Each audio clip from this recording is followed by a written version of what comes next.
Guys, good morning. Grabe guys, sobra akong nalungkot kasi nga yung mga gaganda at mga favorite ko na ibon ay nagkaroon ng sakit. Yan sila guys. Nagkaroon sila ng salmonella. My God, sobrang grabe yung ano nila. Yan naman si Lubar at si King. Nagkaroon din ng salmonella.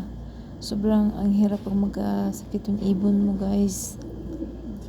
Ang hirap nilang anuhin.